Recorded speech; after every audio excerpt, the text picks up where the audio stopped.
This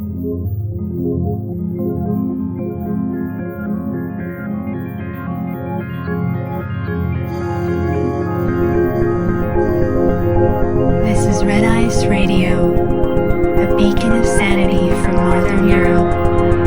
RedIceCreations.com. Welcome everybody, this is Henrik and you are listening to Red Ice Radio. Our website is redicecreations.com and we are coming to you from Scandinavia, Sweden to be a little bit more specific.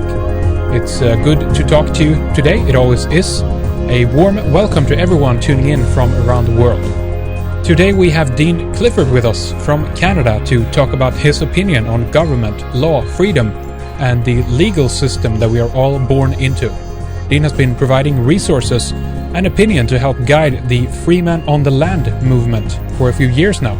His material and the videos he presents, primarily uploaded and featured on YouTube, have been well received and spread far and wide on the internet.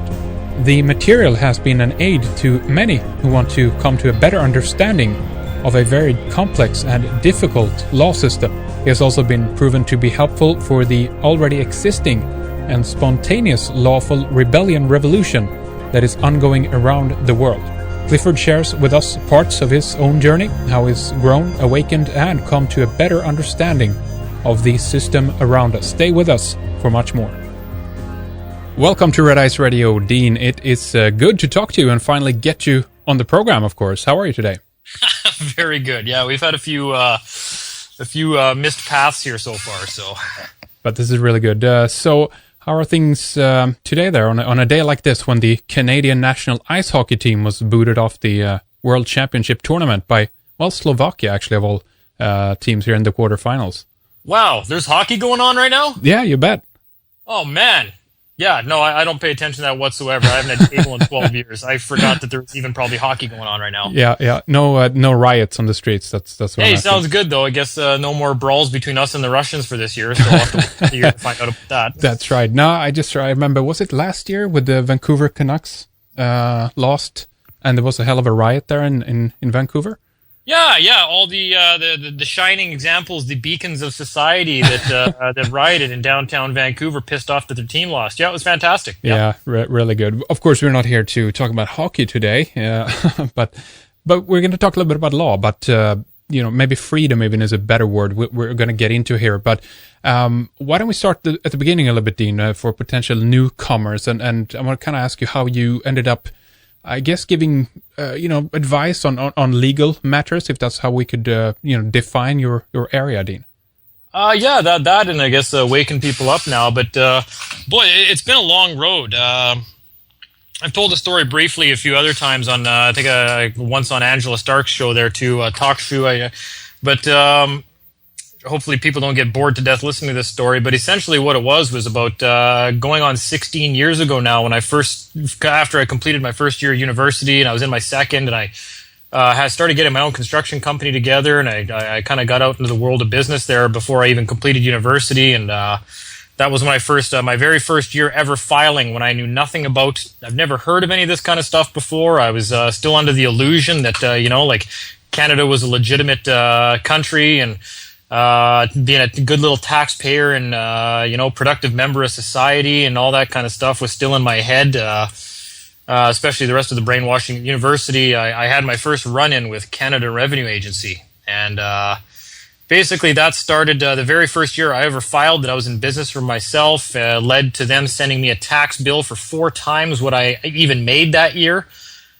Which led to a fight where they told me that they were just going to start leaning all my bank accounts and coming after me, and it was my responsibility to prove that I didn't owe the money that they said I owed. And that was my first clue that something was wrong with this system, because I remember thinking, well, that's not even possible. How is it my responsibility to prove I don't owe the money that they say I owe? Shouldn't they have to prove I owe money? Mm-hmm. So I used to ask them that question, and I used to ask them to say, send me copies of all your paperwork to prove I owe this much money. And they'd get pissed off, and they say, no, we don't have to send you anything. We're not required to do that. The burden's on you. And After a year or two of that, where they started attacking me like very badly, they froze bank accounts, they were shutting my company down, doing all sorts of bad things to me. I think they put liens on a property that I'd bought to fix up and sell, which meant I couldn't sell it. My money was tied up.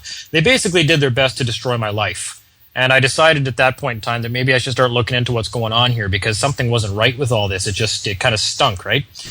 And that's, I think the internet was pretty new back then. And I remember I just got my first computer and I got onto a search engine, and I just was pissed off one day and I typed into the little browser thing there, how does Canada Revenue Agency have the power that they have? I just threw that out there, and a website came up called detaxcanada.org, and I think it was Eldon Warman's website. And I just started reading a couple of pages into that, and then I remember, it said right on there, you're not the name on your birth certificate. That's a corporation. It's spelled in all capital letters. And sure enough, I looked into I got my wallet out, and I looked in, and I pulled my birth certificate out, and just went, "You gotta be fucking kidding me!" And then bam, that was when all the hair stood up on my arms, and I'm like, "No!" And that was my Matrix moment. So ever since then, it's been a long road to find out, working off other people's work and reading as much as I can and research into finding out this giant scam, this illusion that's all going on, that's really started to come to a head in the last 2 years. So there was some pretty good battles. I've had battles with Canada Revenue Agency. I've had run-ins with the police. Fought all sorts of criminal charges, and I appear to be winning, and I appear to be out now. So I figure at no point in the last 15 years did I start to understand this better than when I started teaching this to other people. And that was when I had to start thinking about this in terms that other people understand, which made me, rethink every angle of all the information I've collected over the last 12, 14 years. And that's when everything started coming together much better in my head. So that was kind of my start. It was income taxes. Right. Income taxes and the government basically just trying to destroy me. And I didn't think that that's what governments were supposed to do.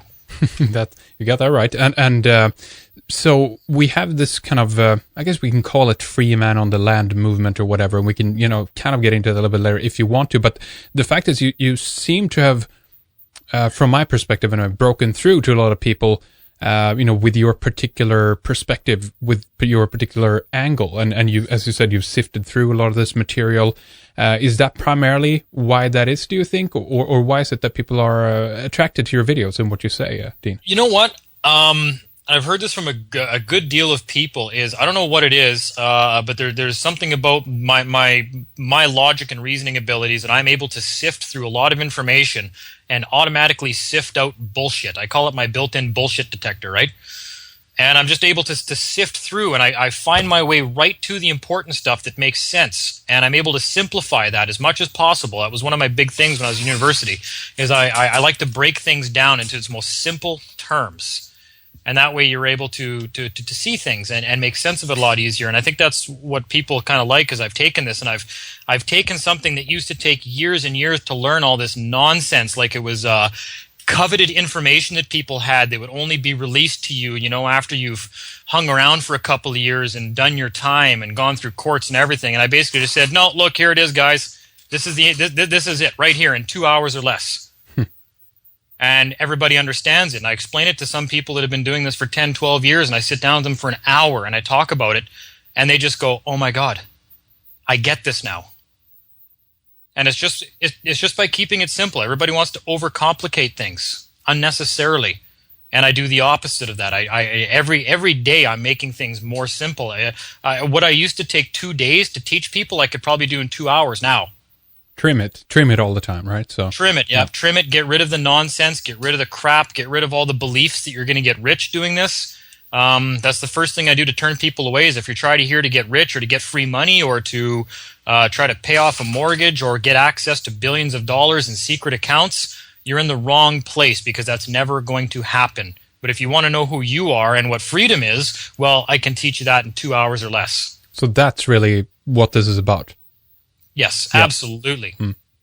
It's actually, people call it the free man on the land movement, or a lot of people on the other side of the fence, like government and police, like to call us like an anarchist movement, or like we're trying to be lawless individuals. And the funny thing is that's the most that's the most amount of hypocrisy I've ever heard in my life, because all we keep teaching people is, no, we need to return to law and order because we don't have any right now.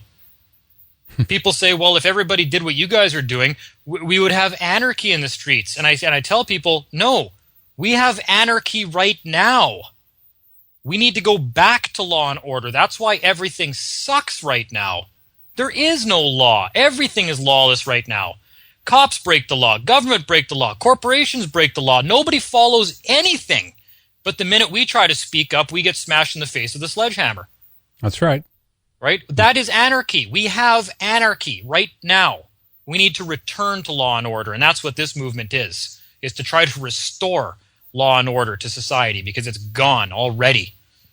People want to know what anarchy looks like? Look around. We're there.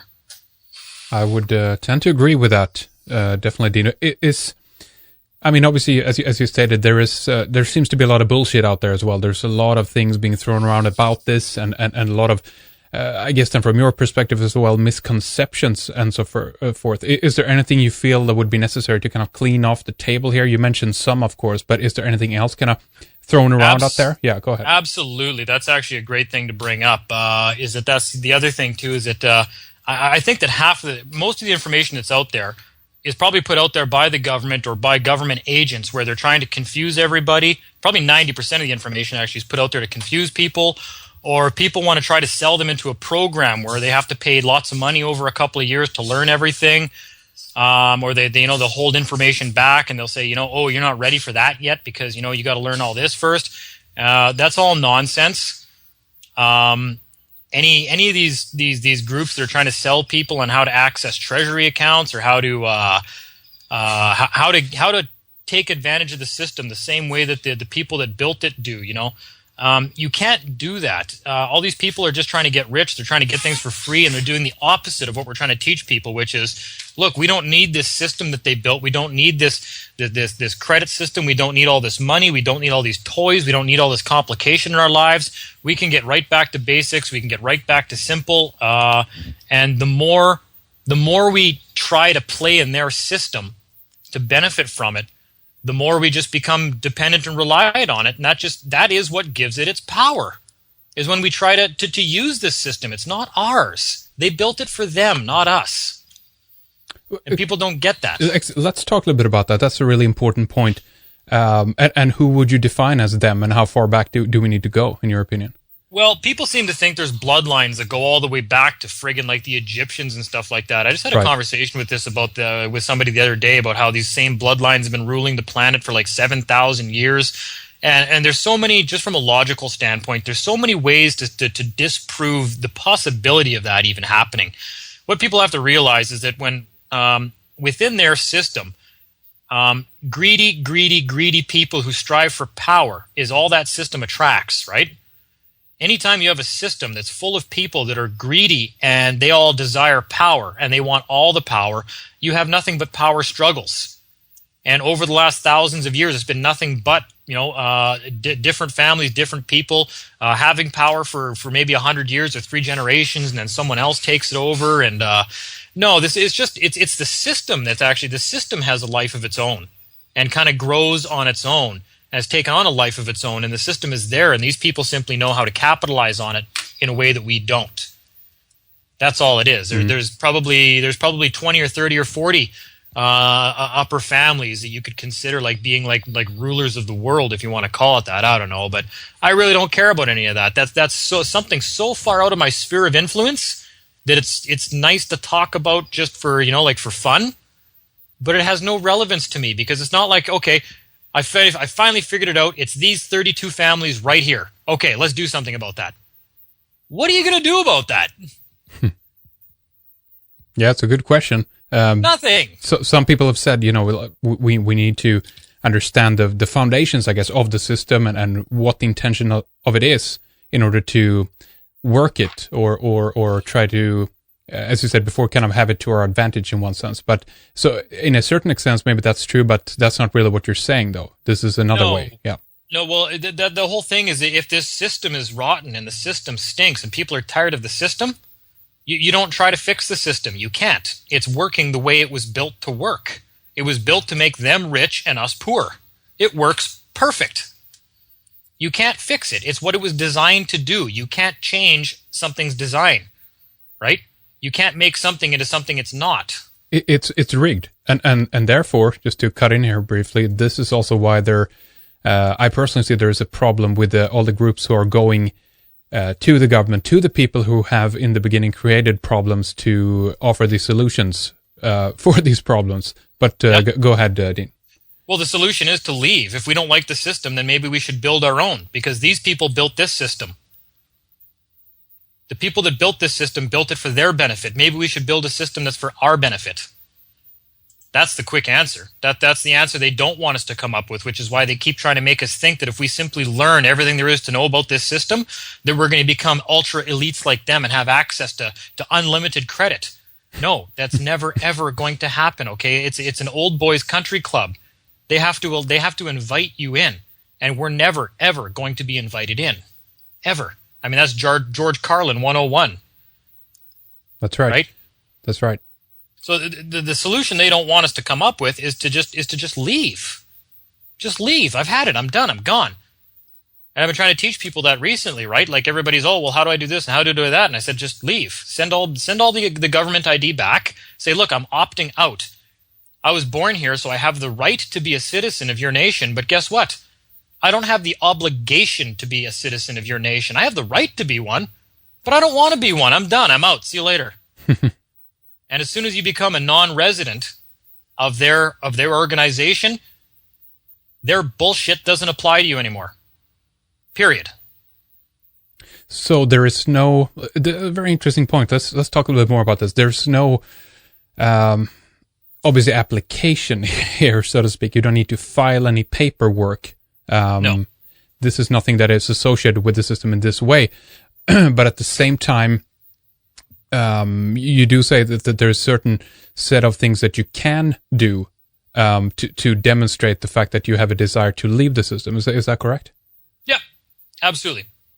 And the funny thing is, you can still operate in commerce, just not being regulated by them. That gets into the whole birth certificate problem, the live birth record, the birth certificate. I've noticed there's people that, based on a couple of talks I gave about the live birth record, and there's another couple of people out there talking about that as well, Dan the Christian Man and a few other people that are really big on that. The problem is everybody ran out and got a live birth record and started using that, and the minute they got pulled over, they produced a live birth record and said, I don't need a driver's license. The problem is they didn't cancel their existing contracts with the government. They're still under contract. Your live birth record, it doesn't automatically, just being in possession of that and saying, here's my live birth record, doesn't get you out of the contracts you entered into with the government. You made application for Social Security. You made application for all this stuff with the government. You wanted to benefit from the government. You have to cancel all that, or the contracts still apply. Or our parents did, in other words, correct? Well, yeah, but I mean, for me, I signed up and got my social insurance number when I was 14. Ah, okay, gotcha. And then I gave it up when I was 20 or 21. And that was, I love it. They had a news special here in Canada about 2 months ago or whatnot, where they were really slandering who they call the free men. I don't know. Apparently, we're all a group now called the free men. So they've now given us a name, and now they're promoting hatred against us. And they had a 7-second clip of me on there, in one of my videos, where the only 7 seconds of everything that I've ever taught people, like honor, obeying the law, being a responsible individual. They took the 7 seconds where I said, "Hi, my name is blah blah blah, Dean Clifford, and I haven't filed taxes in 17 years." just to piss everybody off. Yeah, this guy's not filing taxes, and all you people have to. That's the only angle they ever take. They want people to be mad at me because I'm the one that doesn't have to pay, and they're too gutless to try to get out of the system.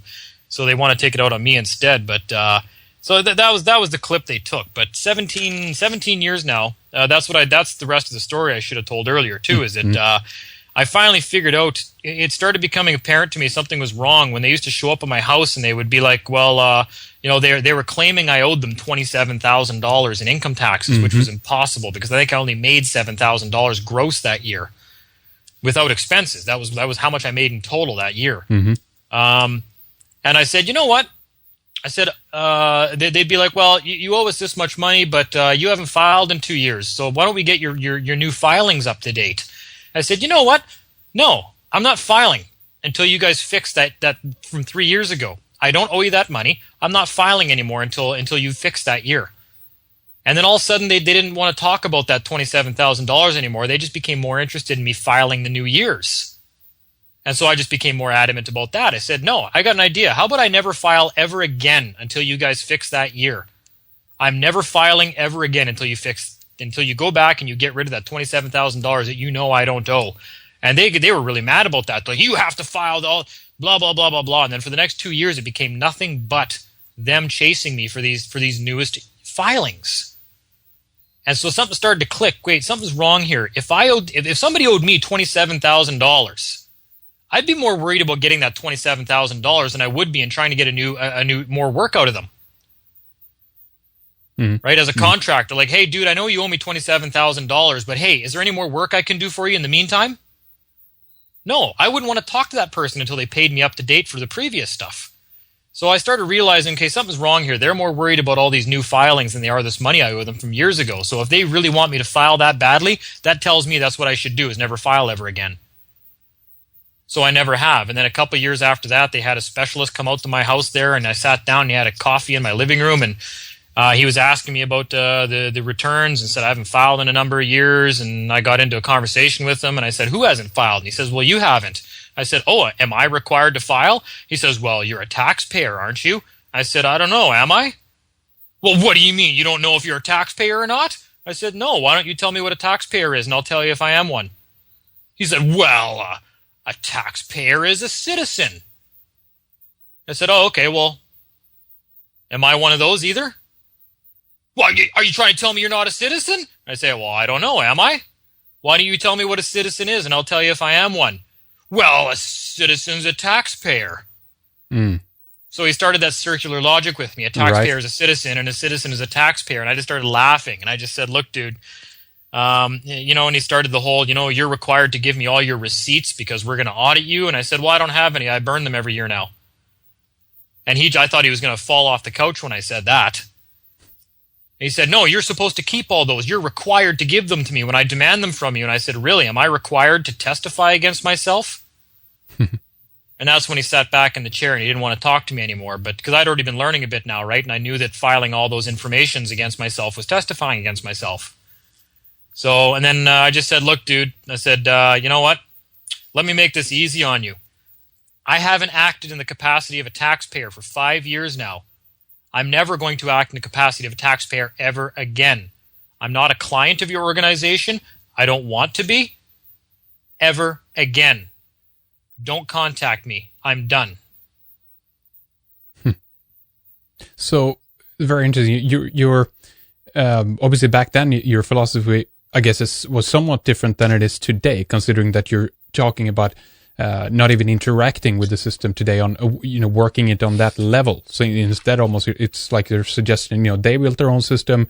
Why shouldn't, we or those who are interested in doing so build an alternative system so they can operate and work within that in a way? Is that the line you're going? Because what you're talking about now is obviously you're instilling communication with the system of sorts, right? So what's your idea about this today?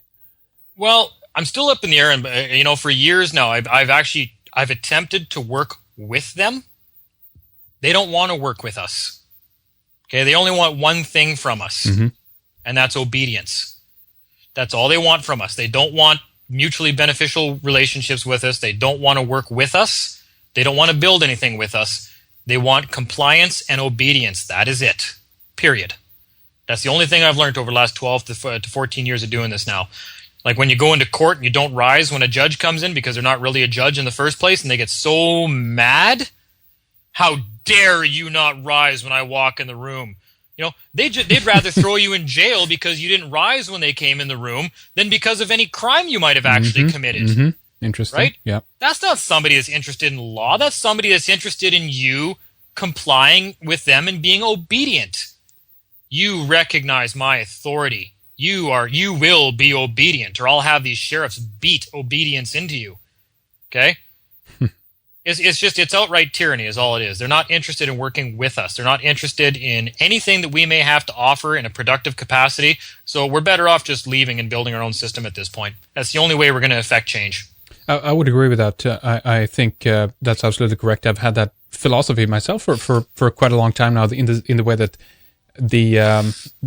many people say, it's our system. It's our rights, etc. It's our even roads to that extent. It depends on what your viewpoint is when it comes to how much you've participated in the building of that, considering that you are then a tax paying if you are so. So I understand that philosophy and that point of view. But I mean, have you started thinking about how to start a system on the side, or even if it is a system? I guess we could talk a little bit about that. If there is something, maybe it's more unstructured than that. This is nothing that entails paperwork, etc. This is just people operating freely, doing commerce with each other, right? Tell us a little bit about it. Yeah, I wouldn't say yet. I mean, that's probably something that would be a natural evolution of any kind of like little society of your own you try to build anyways. As it grows, it becomes more complex. You'd probably start introducing your own money or credit system based on merits and based on people's efforts and whatnot. We got all sorts of ideas and stuff we got floating around right now because there is something that we're building, and I think we're going to talk about that a little later on. We already discussed that briefly. And when I say leave their system, I mean you actually obviously can't like literally leave to the point where you have no interaction with these people whatsoever. We don't want that. Sorry to interrupt, but there's no, as far as I know, there's no physical place even on the Earth anymore where you can actually go to opt out of the system, correct? I haven't found such a thing. Have you? No, and it's our planet. I don't plan on going anywhere.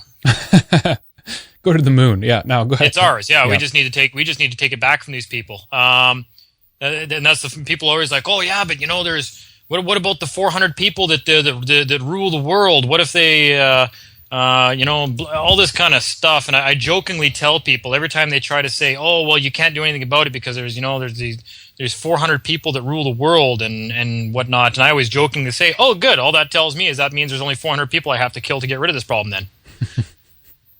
I'm kidding, obviously. We don't even need to do that.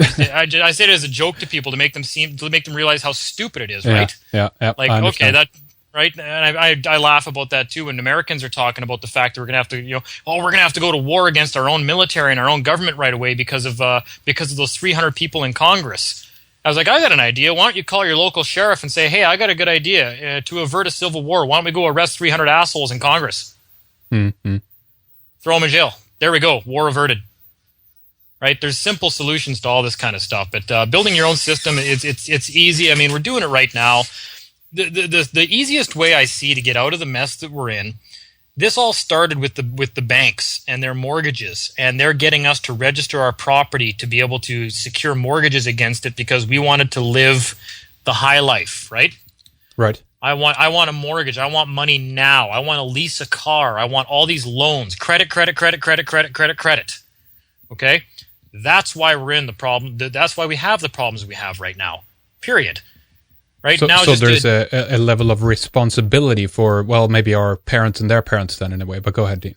Yeah, well, that's exactly what it was, right? They got lulled into this. Oh, yay! We'll loan you money for your farm, right? Mm.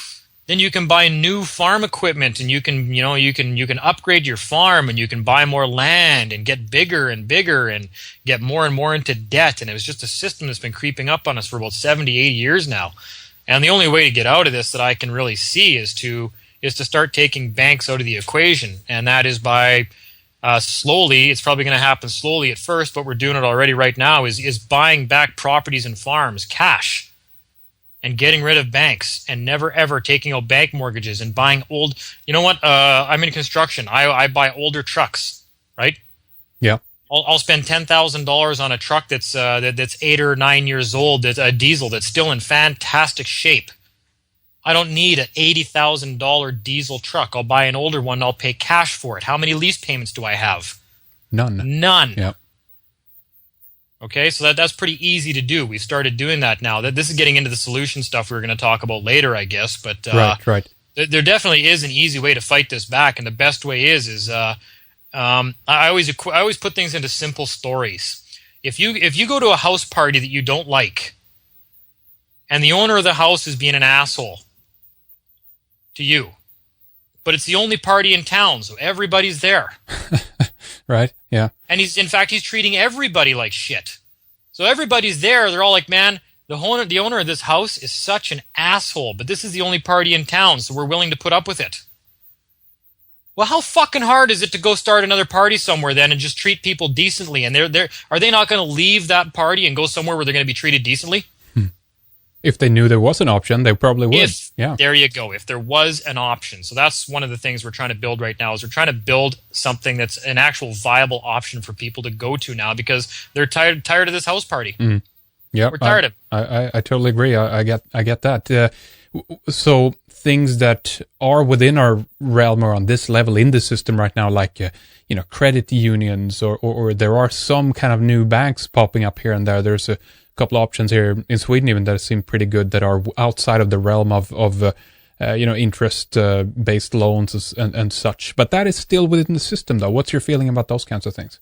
That's still in their system. You're still paying interest. You're still paying mortgage. If you get a mortgage, you're still paying interest on your money, right? Yep. Everybody wants a brand new $700,000 house, the most exclusive developments, so they can keep up with the Jones. Oh yeah, look at my house. Ooh, look at our master bedroom. Ooh, look at the walk-in closet and ensuite bathroom that my wife has in this house that we're in debt for the next 100 years. That's not impressive. Are you kidding me? Bragging about how much you're in debt, but look at what we have. You have nothing, dude. You own nothing. You're in debt for the next 100 years. You owe money on your cars. You live paycheck to paycheck. It's just disgusting if people lived within their means. And that's what I loved about Winnipeg, where I live. Even up to 4 years ago, when I moved back here from Alberta in Canada, and I moved back to Winnipeg, where I grew up, I could still buy a house in the north end of Winnipeg for $60,000. So I did. So I bought a couple of houses in the north end of Winnipeg, and I've hung on to them, right? And then that's some of the stuff that we got going on right now is that I have people moving here from various parts of the country who are living in the houses that I bought cash, and they're working with me, and they're not paying rent, but I pay them a little bit less on the job site. So they're living for free. They're getting paid cash. We're building. I'm doing construction. We got a farm that's up and running. We're doing stuff right now. And you know what? If you could buy a house for $60,000 and all it needs is a little bit of work, $60,000 is not a lot of money compared to the $700,000 houses that are being built and most of the developments that people are buying. But and then you do a little bit of work to it, and then you got a house that you own cash, right? See, it's very interesting because this is always about circumvent it in the right way, and also then choosing to wheel and deal, do commerce with people who are.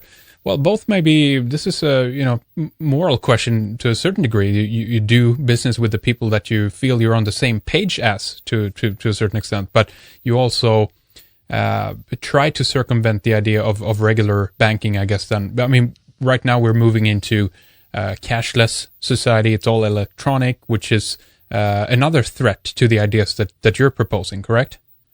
Yeah, to be honest with you, I actually don't see that succeeding.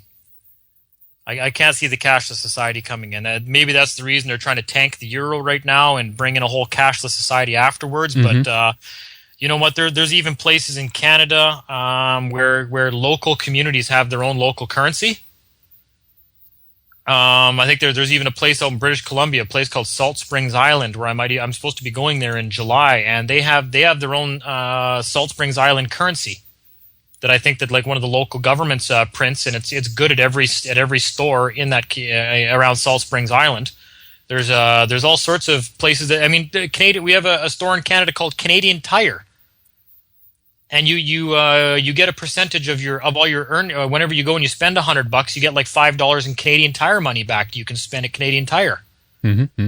If they want to make this society cashless, they're just going to make their society that much more intolerable.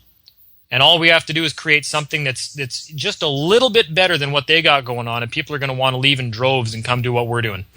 It's interesting. It's on an island. We had a similar example here in Sweden as well. That was also on an island where they had their own currency, developed it, and because it seems to be the frame, the reference how the mind works seems to indicate that it they can understand it on the level of an island, right? Because it's isolated, so you have a micro version of it. But the fact is that obviously is applicable all over the world if we wanted to.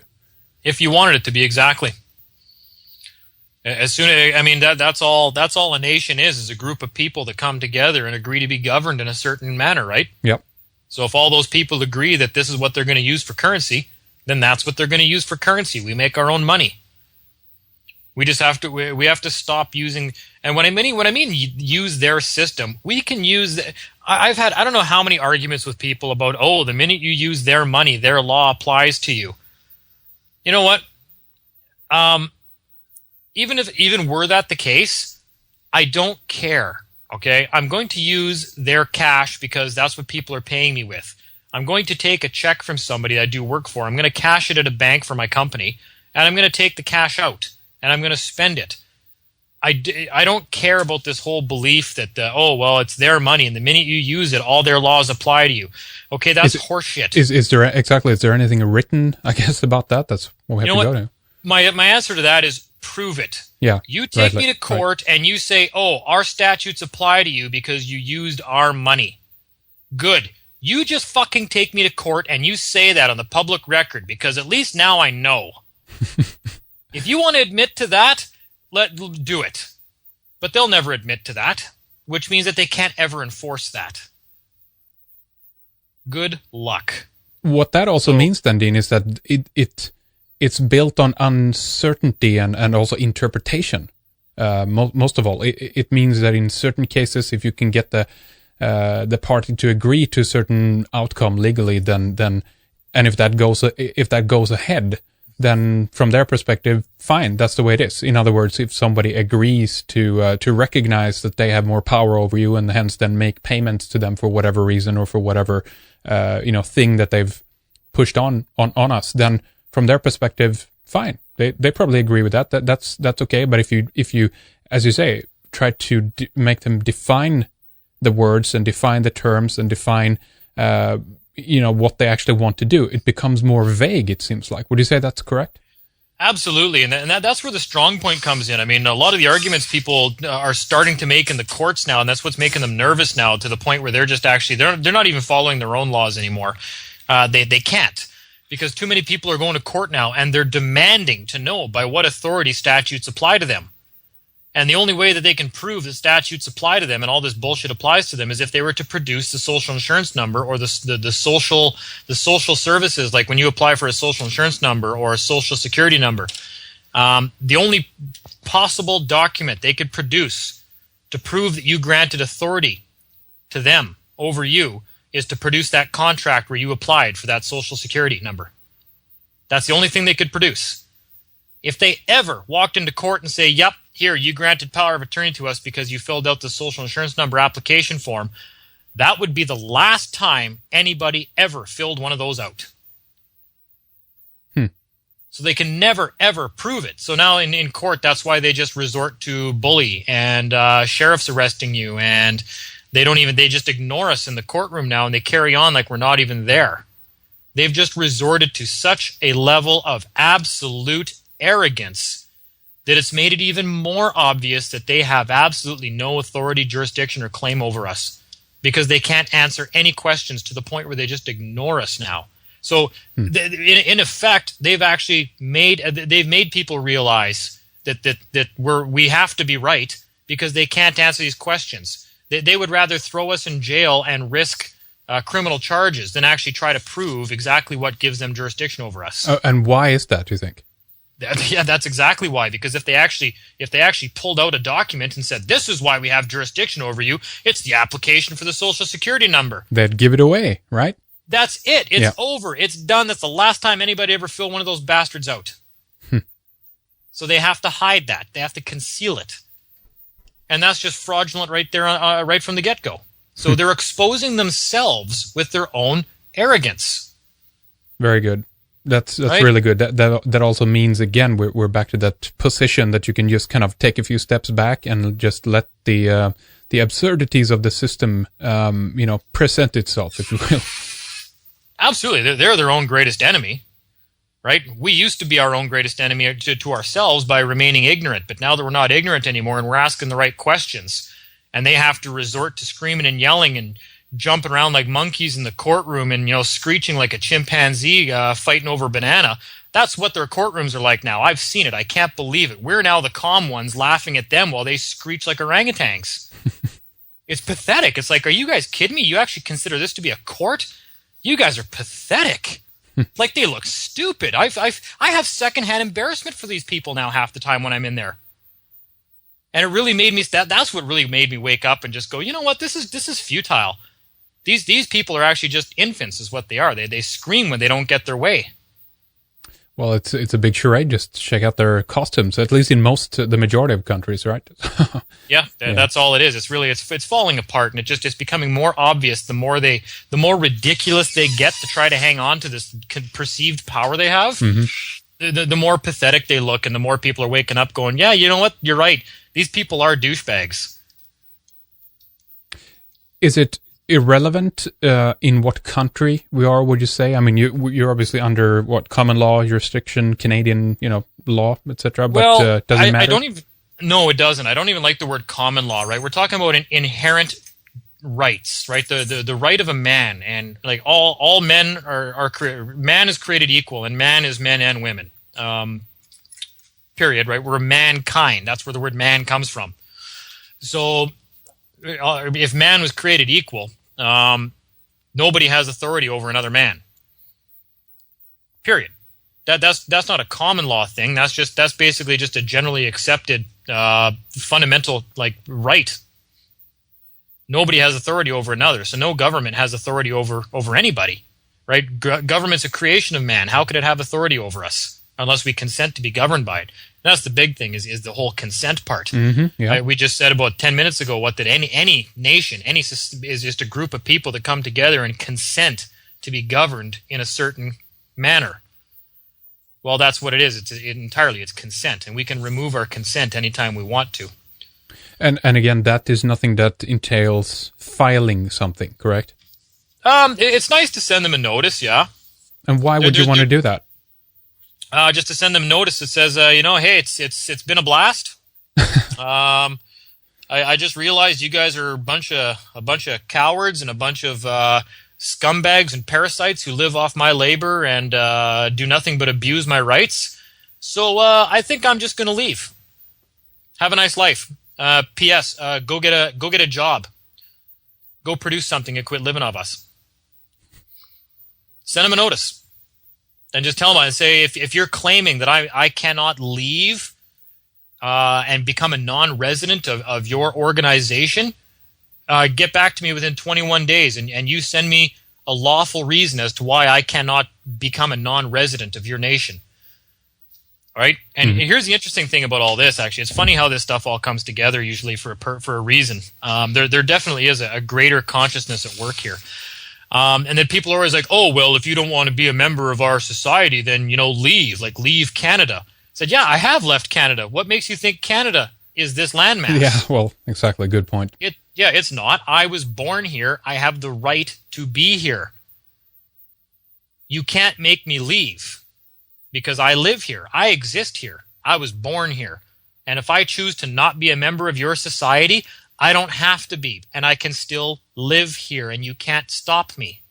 You can't stop me from leaving. You can't stop me from coming back. I mean, these are all in the Universal Declaration of Human Rights.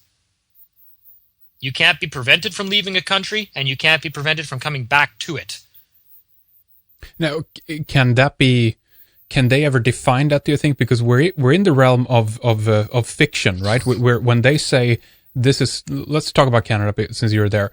They say, This is Canada, this is the territory, and they look at a map or something and draw it out with a pen. That's an imaginary line that they've drawn there. It doesn't actually exist out there in the real world. So consequently, the burden of proof, as you've said, I guess many times, is on them, right? How do they prove that this is actually the land of Canada when you're out there in the real world? Tell us a little bit about that. Well, another way to explain it, I always put things in different terms to help people explain it. Yeah, if you look on a map and they've got all of the landmass that we call Canada shaded in, and they say this is Canada, right?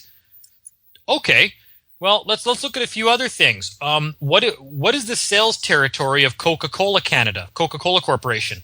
If you were to look at a map of their sales territories, they would have a shaded in land area of Canada. Mhm.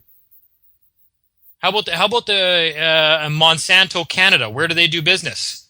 Shade in the sales territory for Monsanto Canada. You'd probably come up with a map that looks just like the government of Canada, right?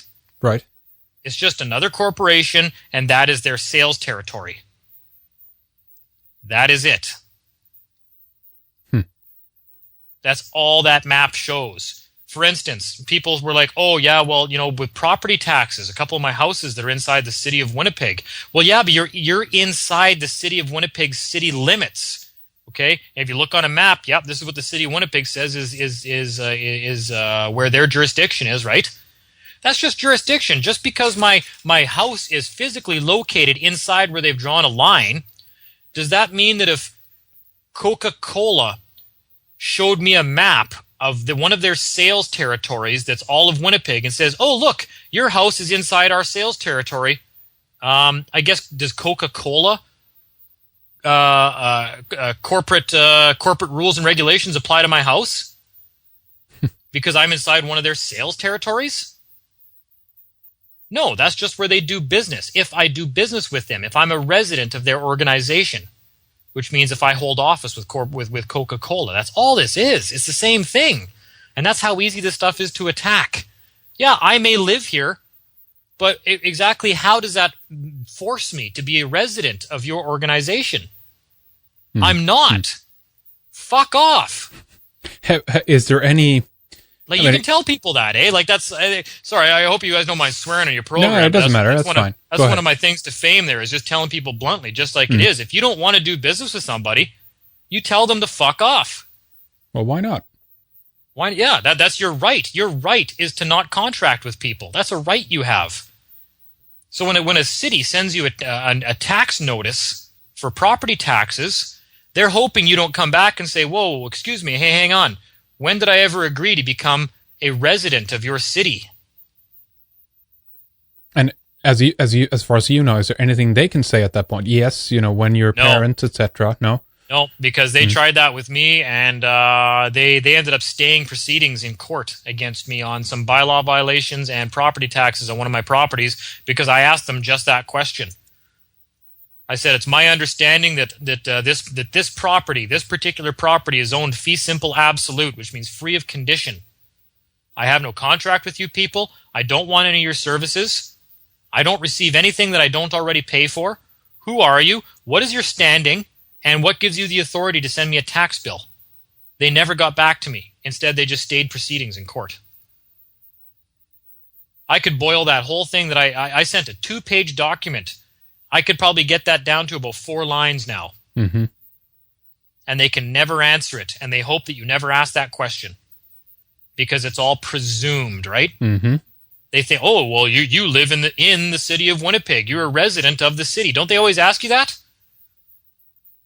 Resident? I would guess so, yeah. Yeah, they always ask you if you're a resident of somewhere. Mm-hmm, mm-hmm. Right? Well, now that's the key word there. And you say, no, I'm a non-resident. I don't want your services. Interesting. So it's, again, we're back to the words, and also what is being said is most important.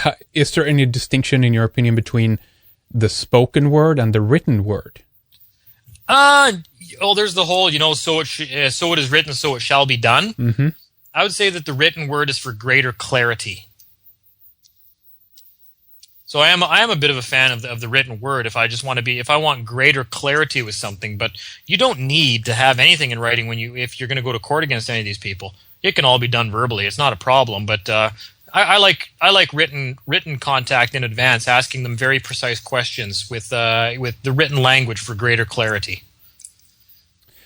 Now, Dean, we're going to take a break here in a little bit. We're going to continue talking, especially more about some of the solutions, about some of the things that you guys are doing right now in the second hour. I think it's good to get into more detail about that. But there's a few other things we could just mention and talk about here before we wrap things up with the first hour. We had, for instance, Stefan Molyneux, also from up there in Canada, a while back with us, and we talked about some of these ideas as well when it comes to the need for government, I guess. There's a scare there for many people. They think they think what you suggested earlier, what the media has been trying to put out, anarchy, right? There no police, no fire department, no help. Everything is falling apart. Is there any way you can, I guess, tackle some of these issues in terms of when you talk about your ideas, and maybe if people automatically go there with their line of thinking? Yeah. Why would there be no police or no fire department if we restored law and order? Wouldn't that just mean that the police respect the law and actually follow it instead of what they do right now, which they're immune from those laws and they don't follow them and they break them routinely? Why would there cease being police just because we return to law and order? We bring it back. Police are still going to be there, right? We still pay taxes on everything we buy. There's still 12% taxes on anything I purchase retail. I build houses, believe me. I just spent $1,000 today on some building materials and a couple things. I'll spend another $1,000 tomorrow, and I paid over $100 in taxes every time I spend $1,000. Mm-hmm. Why would there not be police anymore? We could do with a whole lot less government. We could get rid of 99% of the statutes and legislation on the books. It doesn't need to be there. We already know what our rights are. Get rid of all this shit, and things will actually be easier. And then these assholes that work for the government will go have to find real jobs and be productive members of society again. Right? That's not. Good. It's comical that people think that this. There's going to be anarchy. There'll be no hospitals. There'll be no firefighters. There'll be no police. Why? There's more than enough money to pay for all that. Mm-hmm. Right? I don't try to get out of paying sales taxes. I don't mind paying those because that's an option. I have the option to not buy anything, and then I don't pay those. My big problem is income taxes, because they try to say I have no option. If I earn a living, I have to pay income taxes. Well, fuck them. Bullshit I do. That pisses me off. I don't like that. Or just because I own a house, I have to pay property taxes on it? Oh, there won't be any schools. Good! I don't want my kids going to their shit schools anyways. I'd rather fund my own school. That's right. Sorry to interrupt, but that's a good point as well. The service that they offer, and in most cases, in many countries anyway, there is a monopoly, that the government has monopoly on those services as well. And in most cases, those services suck. And there's no one else that can set up an alternative to that. But go ahead, Dean. Yeah. You know what? Great. If they have to fire all their police, guess what? I'll start up a new police force. We'll call them sheriffs. And I guarantee you I could get people that are a hell of a lot more responsible than the pieces of human garbage that they hire here locally. And I can say that. Darren was going to ask me, one of the guys living with me right now moved here to start working in the community. He asked me if I was going to bring up some of the stuff in the past that that the police and the government have done to me that would probably make most people that they wouldn't even believe half the stories I've got to tell you about what scumbags these people are, right? What moralless scumbags these people are. And what happens if there's no more police? Well, I'd say we'd be a whole lot better off to start with. Okay, number one. No more random check stops where they pull me over and they say, "Oh, you don't have government permission to drive. We're going to steal your truck you just paid $20,000 cash for." Okay, that's happened to me twice now. Good, get rid of them. We could do a better job ourselves. And it's come down to that. That's exactly what you were just saying there, that the services that they have a monopoly on, that they do provide, we overpay for them, they're mismanaged, and they're shit.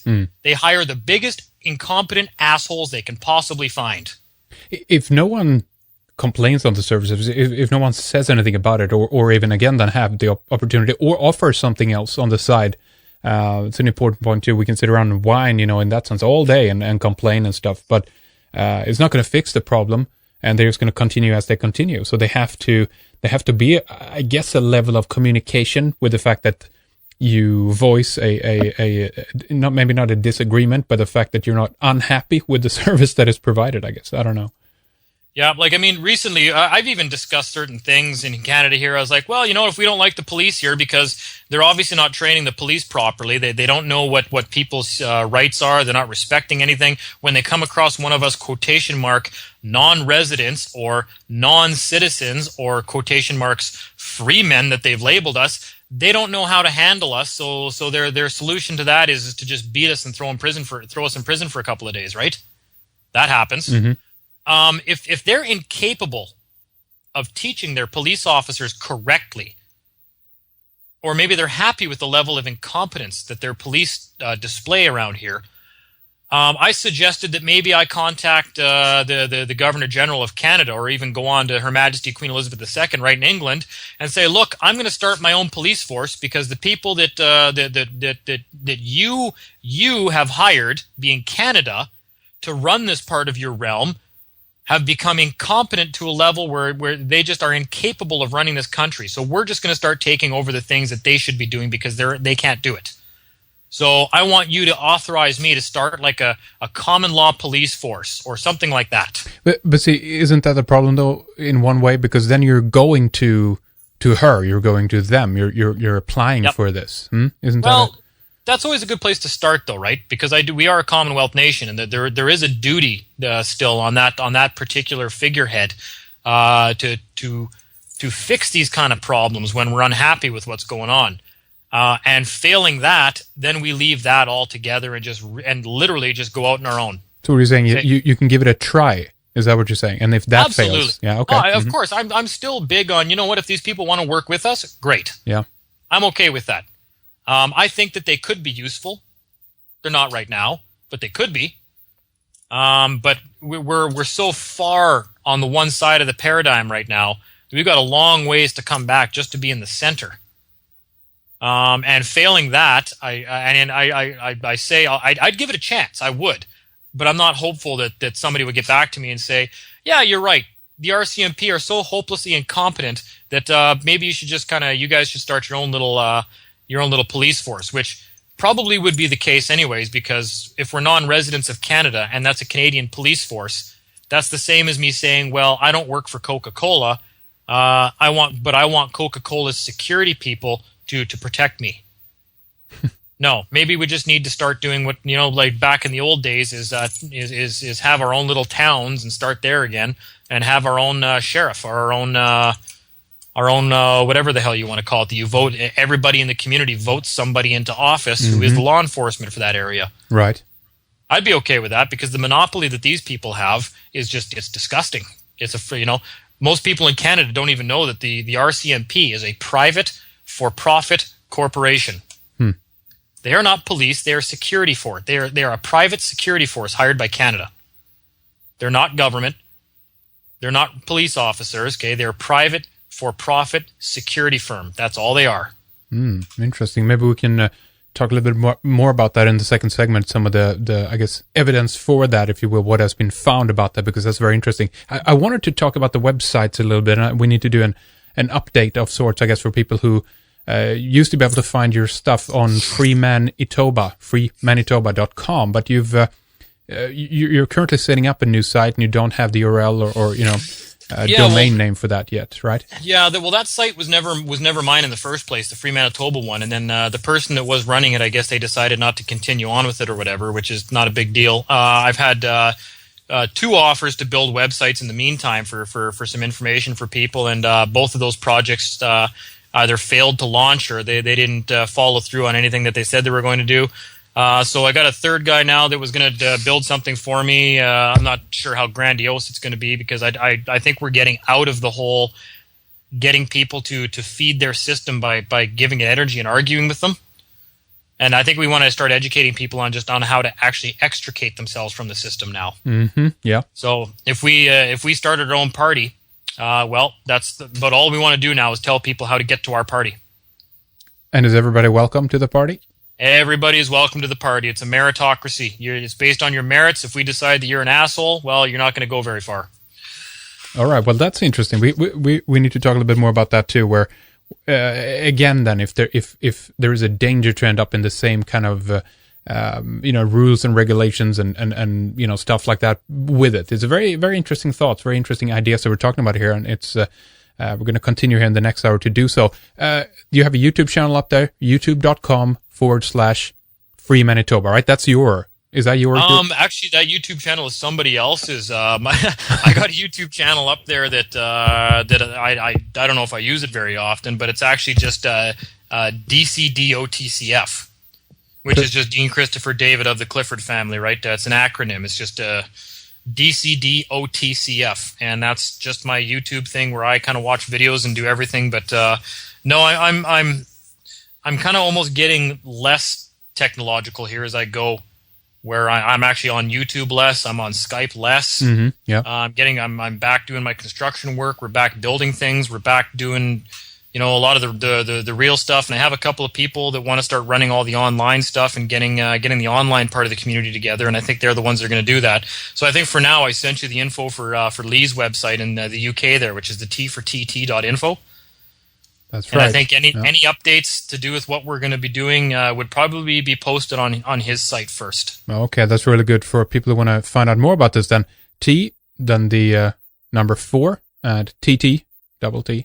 T4TT.info. And obviously we're going to have that website up as well, and some of the other channels on YouTube that you mentioned, Dean, and stuff like that. A lot of good stuff out there. And again, obviously for people that haven't heard about your work before and who might be like, what the hell is this guy talking about? You can obviously go back to the basics, if you will, on some of these videos, because it's all there and it's really, laid out in terms of basic concepts that has to do with jurisdiction. It has to do with, legal person, trustee, beneficiary, director and administrator. It's really interesting stuff. So in that regard, we'll leave you for that for now here in the first hour, and then we can continue with more in the second. So stay with us, Dean. We'll be right back with much more.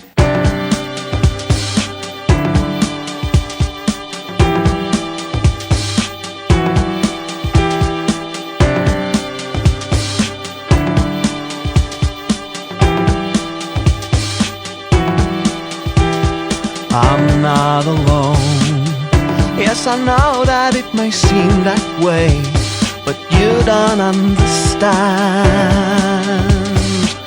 I've got all the angels with me.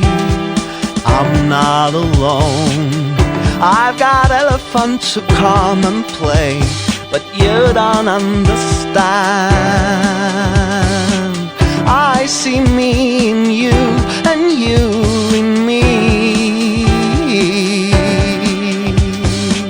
I am free, I'm not alone.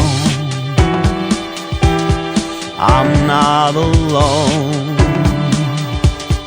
I'm not alone. Take my hand, I've been here for many years, talking to the trees and to birds. Take my hand, I've been here for many years. Mountains made me cry, and all my prayers were heard.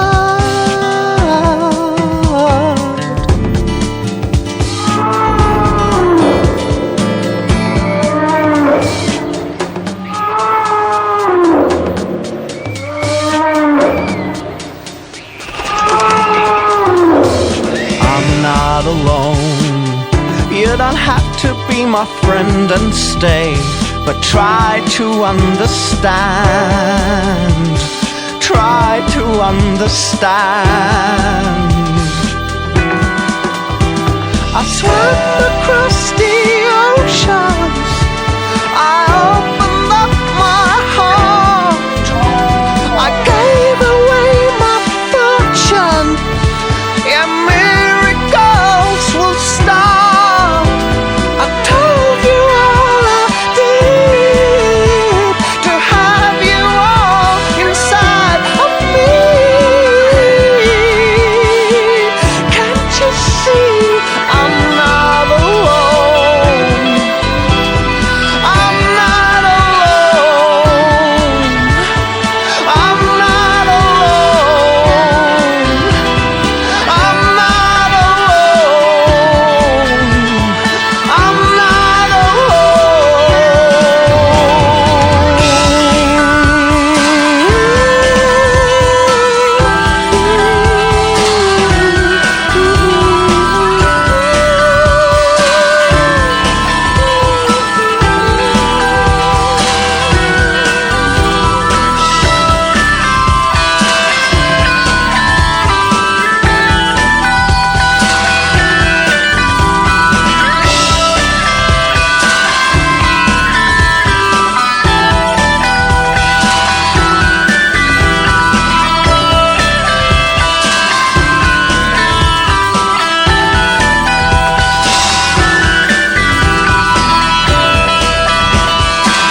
second hour with Dean Clifford is coming up. If you're a regular listener, you know what's going on here. You know that we have a members area filled with good stuff. Many of our second hours are featured there.